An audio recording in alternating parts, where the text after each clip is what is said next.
Hello again, everyone. Edwin Learnard back once again. In this YouTube astrological segment, I'm going to be talking about the 2022-2023 North Node in Taurus transit, part 2 of 2. Now, the transit of this North Node in Taurus will be opposing my natal 7th house, Neptune and Scorpio, for part of this transit. Now, one way this may manifest can be being directed toward generating money for myself, opposing, which compassionate, which is Neptune, the support, which is Scorpio, for others in general, which is the 7th house.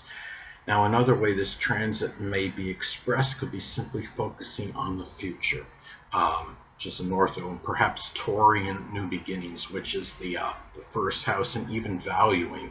Taurus about valuing the self, opposing sacrificing, which is Neptune, for mysterious and secretive, which is Scorpio, others in general, the 7th house. Now, it's also important to remember when you have the transit of the North Node, you also have transits of the South Node.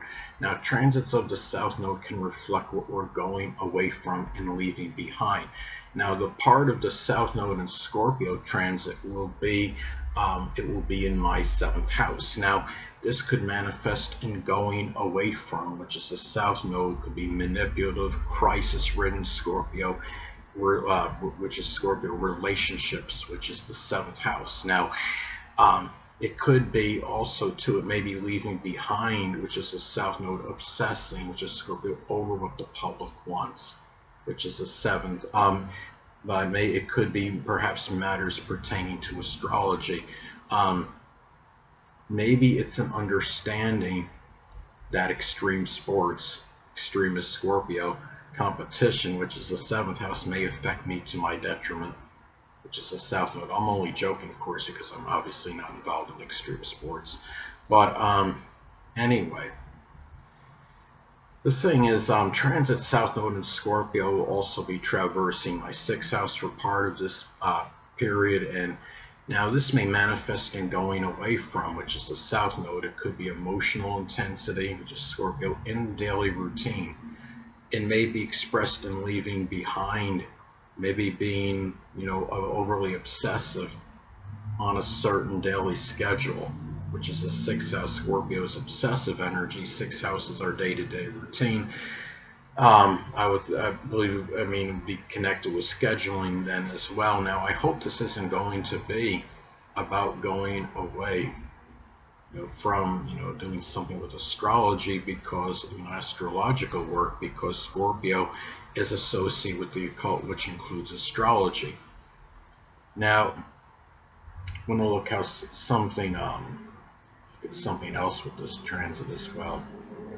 Now, the thing about it is, it's also, important to, look at the, the aspects that this makes, because that could impact the delineation interpretation of the transit. Now, transit South Node in Scorpio, it's going to, it's important to look at where that is in your chart as far as the transits go, again, because it could impact the delineation interpretation. Now, at the beginning part of the transit, will make a conjunction actually to my natal Neptune and Scorpio in the 7th house.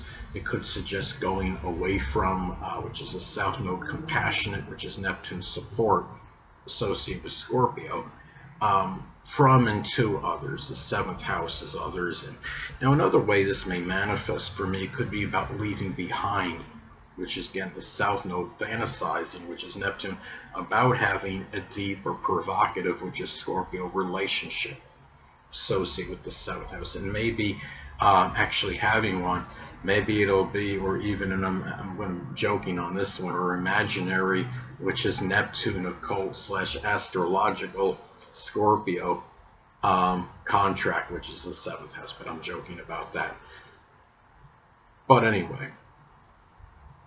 Now, another thing, in a very, what could be an important time of this transit actually could be at the very beginning of it, when you're going to have the transit of the North Node making a trine to Pluto in Capricorn. Now, this could actually be an auspicious time for getting the support, which is Pluto, from the government. It could be father, it could be older people, which is associated with Capricorn. It could be to fund something, whether it would be for college or to start a business or what have you. Now, if the ninth house is involved, it could really be something likely for higher education.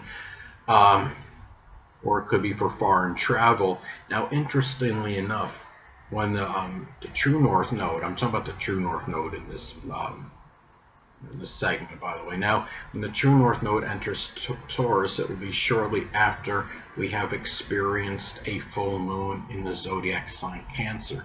Now, the full moon in Cancer can manifest in having that declaration of needing more safety and security.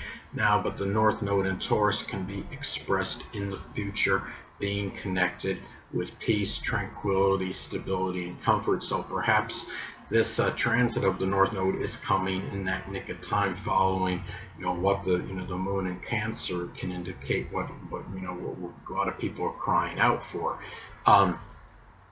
Now, another thing too is that one significant part of this transit, as far as electional aspects go, is when it makes that conjunction to Uranus. Now, one way may manifest, it could be being directed toward perhaps like a universal currency. I could see a proliferation of investing in cryptocurrency.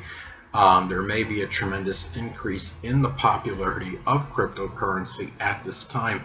Uranus is associated with computers and what is unorthodox and innovative, and Taurus is associated with money. So now another way this transit may be expressed, it could be that more people of society, which is connected with Uranus, society and Uranus are connected, but coming together in order to make the Earth, which could be associated with Taurus, more habitable and sustainable in the present and future. North Node can have a connection with the future. Now, there may be a greater interest at this time too in planetary computers, I would say. Now, we're going to have another very important time, I would say, this transit is when the lunar eclipse in Taurus takes place. I believe that is on November 8th, 2022.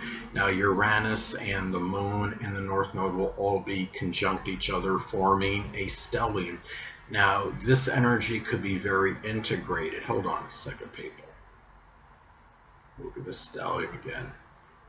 Now, and again, the Uranus, the moon, north node will all be conjunct each other, forming a stellium. And now the energy could be very integrated. Lunar eclipses can be about very powerful revelations and unveilings. Now, it could also indicate life-altering moments. Things that happen at this time can have a very sustained and protracted effect on the person. With the lunar eclipse being in Taurus, this could be the revelation or unveiling perhaps of something in life that was maybe seen as monotonous or boring, or one that had little deviation.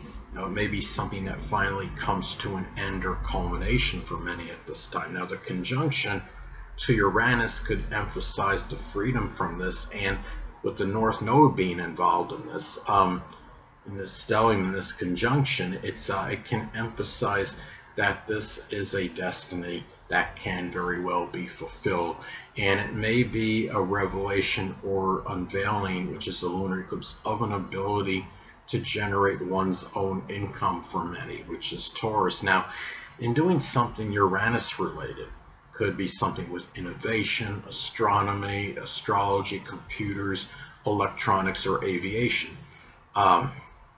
This could also manifest in the awareness, being cognizant, having like a self-revelation of financial instability.